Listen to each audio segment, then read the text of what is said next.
No hay diferencias entre Israel y la Junta de Paz para avanzar con el alto al fuego en Gaza. Eso fue lo que me dijo el alto representante para Gaza, Nikolai Mladenov, durante su visita a Israel. Los principales desafíos aún persisten, especialmente cuando se trata del desarme total de Hamás. Aquí está nuestra entrevista completa que solo encontrarás aquí. NE24 News. Alta representante para Gaza con la Junta de Paz, Nikolai Mladenov, gracias por estar con nosotros hoy en el estudio de I24 News. Es un gusto estar aquí. Quiero comenzar con un panorama general ya que estamos empezando sobre cómo está el alto al fuego en Gaza en este momento. ¿Cuál es el progreso en cuanto al paso a la fase 2? Bueno, el alto al fuego se mantiene. Creo que eso es muy importante porque, aunque hay muchos problemas, por supuesto, a diario tenemos violaciones del alto al fuego constantemente que tenemos que monitorear y ver cómo reducir. Pero el alto al fuego se mantiene. Creo que esa es la parte importante, tanto para los palestinos como para los israelíes. Desafortunadamente es un alto al fuego, no es el fin de la guerra. No ofrece una perspectiva bajo la cual Gaza pueda reconstruirse o las comunidades israelíes al otro lado del perímetro puedan vivir en paz y seguridad, sabiendo que no habrá más amenazas como las del 7 de octubre ni ningún otro tipo de amenazas provenientes de Gaza. Es importante que se mantenga, pero también es muy importante que ahora avancemos hacia la implementación completa del plan de 20 puntos. Y no quiero decir fase 1 o fase 2 porque el plan es uno solo. Y el plan contiene 20 puntos que todos deben implementarse.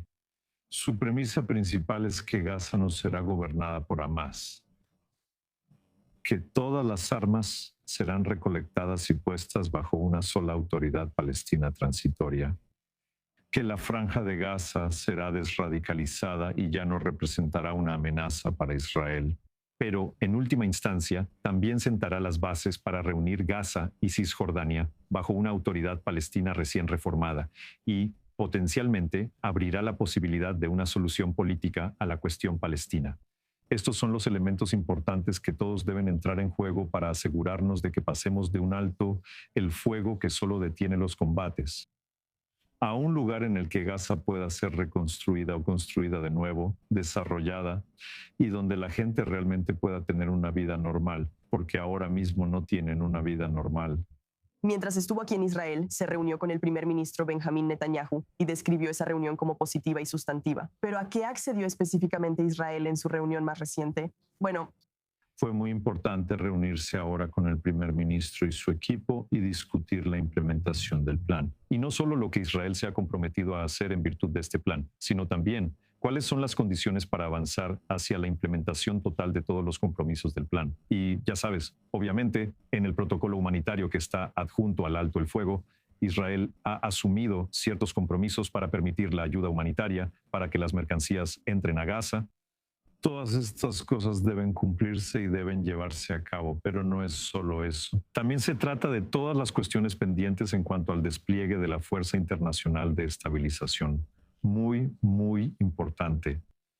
Necesitamos una buena coordinación con Israel para comenzar el proceso de preparación del núcleo de la futura Fuerza Policial Palestina, que podrá garantizar la seguridad en el terreno. Necesitamos coordinar entre la Junta de Paz e Israel muchas de las actividades que deben llevarse a cabo en las áreas que las fuerzas de defensa de Israel controlan en Gaza, para finalizar el proceso de retirar los restos de túneles o escondites de armas que están ahí y que potencialmente pueden explotar o representar una amenaza. Quiero decir, todavía hay muchos asuntos operativos que necesitamos finalizar con Israel y fue bueno tener esa reunión ayer.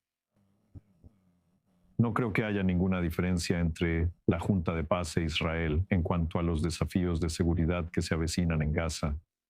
Y esa relación existe y es, ya sabes, realmente tuvimos que entrar en algunos detalles operativos de cómo avanzamos. Creo que eso fue muy productivo. ¿Quedan algunas diferencias entre la Junta de Paz e Israel para avanzar? No, no hay diferencias. Es solo cuestión de coordinación y realmente de asegurarnos de que todos estemos alineados en cuáles son los pasos que ahora se deben llevar a cabo. Y realmente el paso crítico ahora es cómo asegurar que las armas en Gaza queden bajo el control de la Autoridad Palestina Transicional, el Comité Nacional, y cómo el Comité Nacional puede asumir sus responsabilidades en Gaza. Estos son los dos próximos desafíos inmediatos que nos permitirían avanzar a la etapa en la que la reconstrucción en Gaza sea posible. Las fuerzas de defensa de Israel pueden retirarse al perímetro y la situación puede normalizarse en la medida de lo posible, porque la Junta de Paz tiene compromisos muy significativos en términos de financiamiento por parte de los países del Golfo. Y están comprometidos a ayudarnos a nosotros y a este proyecto en Gaza. Pero solo una vez que Hamas esté desarmado. Bueno, una vez que las condiciones en Gaza sean tales que se pueda garantizar que no habrá un regreso a la guerra ni un regreso a los combates. Y eso efectivamente significa un nuevo sistema de gobierno y el desmantelamiento de armas en Gaza. Ningún donante, ya sea del Golfo, de Europa o de cualquier otro lugar, está dispuesto a poner dinero sabiendo que la situación puede deteriorarse muy rápido y que cualquier cosa en la que inviertan puede ser destruida. Hemos pasado por este ciclo en Gaza varias veces hasta ahora.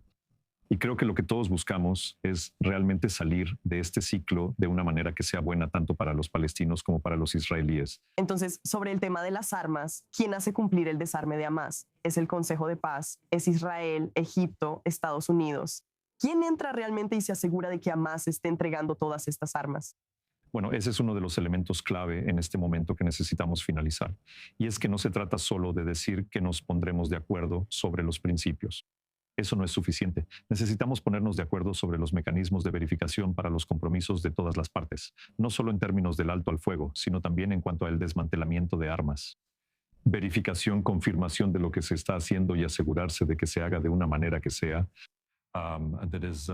¿Cuál es la palabra que sea responsable? Porque estaríamos tratando con armas que representan un riesgo en sí mismas.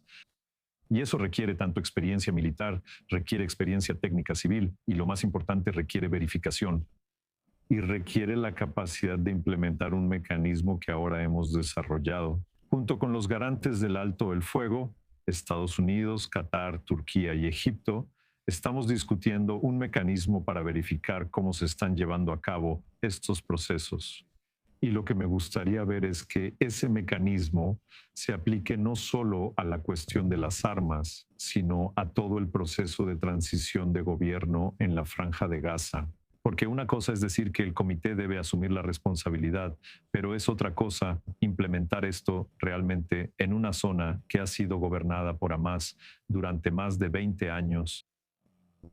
Con todos los desafíos y problemas del pasado que existen y que deben ser manejados de una manera que realmente permita brindar servicios a la gente, se pueden satisfacer las necesidades básicas, no solo humanitarias, sino también las necesidades de desarrollo de la población, y hacerlo de una manera responsable que no genere problemas de seguridad. ¿Y qué pasa si Hamas rechaza este marco de alto el fuego y el desarme? ¿El Consejo de Paz tiene un plan B o el alto el fuego está efectivamente muerto? Bueno, tenemos un plan. No lo llamamos plan A, B o C. Tenemos un plan para avanzar. Y un aspecto de cómo se va a implementar ese plan depende de si podemos llegar a un acuerdo con Hamas sobre la hoja de ruta para el desarme. Y eso comenzó en diciembre del año pasado, cuando los garantes, Egipto, Turquía, Qatar y Estados Unidos se reunieron y desarrollaron los principios sobre los cuales esto debería hacerse. Esos principios fueron detallados posteriormente. Hemos tenido discusiones muy detalladas para ver cómo se puede poner esto en práctica de una manera que coincida con los compromisos de Hamas y de Israel, el mecanismo de verificación y que permite que el proceso avance de una manera que realmente respalde la idea misma de que la reconstrucción puede ocurrir de manera sostenible para la gente. A medida que se lleva a cabo el desarme y las fuerzas de defensa de Israel se retiran al perímetro, eso se desarrolló en un plan muy detallado. Ese plan se discutió con Hamas en el Cairo varias veces. Tuvimos un intercambio de ideas y comentarios y luego les presentamos una segunda versión de este plan que analiza los principios de implementación y una hoja de ruta detallada para la implementación. Y ahora estamos en la etapa en la que necesitamos ver si las facciones palestinas aceptarán estos principios y aceptarán esta hoja de ruta, de hecho. Esto no solo aplica a Hamas. Esto no solo aplica a las facciones en Gaza, sino a todas las entidades que controlan armas y militantes o milicias en la Franja de Gaza. Porque la premisa del plan, y esto es algo de lo que no vamos a ceder, es que debe haber una sola autoridad palestina transitoria que sea tecnocrática, apolítica y que controle la franja de Gaza.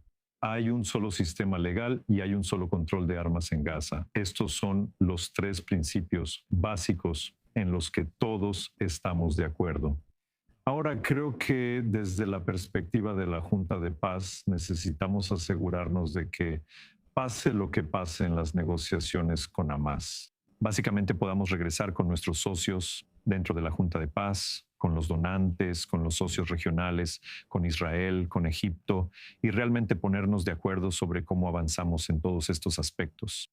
Porque al final no puede haber reconstrucción en Gaza sin el desarme y no habrá reconstrucción. Y eso efectivamente requiere que ese proceso se lleve a cabo de una manera que sea acordada por todas las entidades, o de una manera que realmente garantice la seguridad de las personas en Gaza e Israel, pero obviamente puede tomar un poco más de tiempo de lo esperado. ¿Con cuánta independencia está operando la Junta de la Paz en este momento? ¿Están ustedes dando forma a este proceso o están llevando a cabo efectivamente el plan de Washington? Bueno, hay un solo plan y ese es el plan de 20 puntos. No lo llamaría el plan de Washington. De hecho, fue iniciado por el presidente Trump. Fue su propuesta la que reunió a todos en la mesa. Logró que no solo los países árabes, sino también varios países islámicos lo apoyaran. Luego se llevó al Consejo de Seguridad y se aprobó en una resolución del Consejo de Seguridad de la ONU. Así que ahora, en efecto, es el plan de la comunidad internacional. Y lo que hemos visto muy claramente en las últimas semanas es que no solo Estados Unidos, los mediadores o los países de la región están comprometidos con este plan. Son todos los países con los que hablamos en Europa o más allá. Y todos vienen a nosotros, sean parte de la Junta de Paz o no, para decirnos cómo podemos apoyar la implementación de la resolución 2803 del Consejo de Seguridad de la ONU, que es, en efecto, el plan. Así que este es el marco internacional que debe implementarse. Y ese marco es muy claro sobre lo que se requiere, cuáles son los pasos que deben llevarse a cabo y cuál es el objetivo final del plan. Así que creo que ya tenemos todos estos elementos en su lugar. Todas las negociaciones sobre cómo se unen estos elementos ya se han hecho en el pasado. Y ahora estamos en la etapa en la que no estamos hablando de renegociarlo ni de negociar nuevos elementos, sino que realmente necesitamos ver la hoja de ruta para la implementación de todo el marco. Ahí es donde estamos. Y para esto, obviamente, necesitamos la cooperación de todas las partes. Y de manera crucial, diría que Israel es obviamente un socio muy importante en esto. Egipto también lo es. También lo son nuestros colegas de Turquía y Qatar, así como Estados Unidos dentro del grupo de mediadores y garantes, pero también el resto de la región, porque creo que el resto de la región entiende muy claramente que para que el tema palestino se resuelva sobre la base de negociaciones pacíficas, políticamente se necesita una situación en la que Gaza ya no esté bajo el control de una organización militante. Está bajo el control de una autoridad transicional legítima y reconocida, que también esté trabajando con los palestinos y Cisjordania, asegurándose de que, ya sabes, tengamos reformas en Ramallah que son muy necesarias. Eso también está en el plan de 20 puntos y esto se hace de una manera que no crea más desafíos de seguridad ni aumenta el riesgo de guerra. Esta región, y no digo nada que sea una novedad para ustedes, esta región, el pueblo israelí, el pueblo palestino, y todos han tenido más que suficiente de su parte de violencia. Así que si nos alejamos de este plan ahora mismo, solo estamos aumentando el riesgo de que esa violencia vuelva a ocurrir. Y ciertamente espero que nadie quiera ir por ese camino. Mencionaste entregar las armas, tanto las pesadas como las ligeras, pero ¿qué hay de los túneles y de realmente desmilitarizar la franja de Gaza, tanto del lado controlado por las fuerzas de defensa de Israel como del lado controlado por Hamás? Bueno, cuando hablamos de armas, en realidad nos referimos a todo el espectro de armas pesadas y la infraestructura que las acompaña, así como las armas ligeras que están bajo el control de las facciones. Hay una comprensión muy detallada de lo que esto implica. Y eso es parte del reto, porque este es un proceso muy, muy complicado. Y no es algo que vaya a suceder de la noche a la mañana. Pero una vez que comience, la gente debe ver el beneficio. Y ese beneficio para ellos no debe ser solo reconstruir lo que fue destruido, porque Gaza no era ningún paraíso antes del 7 de octubre. Y si solo decimos, ¿no sabes qué? Cualquier edificio que fue destruido simplemente lo vamos a reconstruir, no vamos a llegar muy lejos. Lo que se necesita hacer es realmente una forma mucho más ambiciosa de abordar el desafío que la gente ahí enfrenta en cuanto a su vivienda, en cuanto a sus oportunidades económicas, acceso, la capacidad de realmente hacer negocios de manera significativa y normal, viajar y normalizar sus vidas. Y eso exige reconstrucción. Eso exige un nuevo sistema de toda la cadena de suministro de bienes y servicios que llegan a Gaza. Porque lo que pasa ahora es que, y eso es, por supuesto, por razones de seguridad, Israel controla los bienes que entran a Gaza, bienes de doble uso, etcétera. Pero una vez que entran, lo que sea que entre a la franja de Gaza no termina en manos de quienes realmente lo necesitan. Y algunas personas tienen acceso a los bienes, otras personas no. Y este sistema realmente está roto. Y todos entienden que el sistema está roto. Así que necesitamos un sistema completamente nuevo que permita la normalización de la producción, el comercio, etcétera. Nada de eso puede suceder hasta que se resuelva el tema del desarme, hasta que se resuelva el tema de la gobernanza de Gaza. Y hasta que realmente se pueda proporcionar un entorno en el que las personas puedan tener una vida normal. Creo que ese es el objetivo simple en esto, que las personas tengan una vida normal.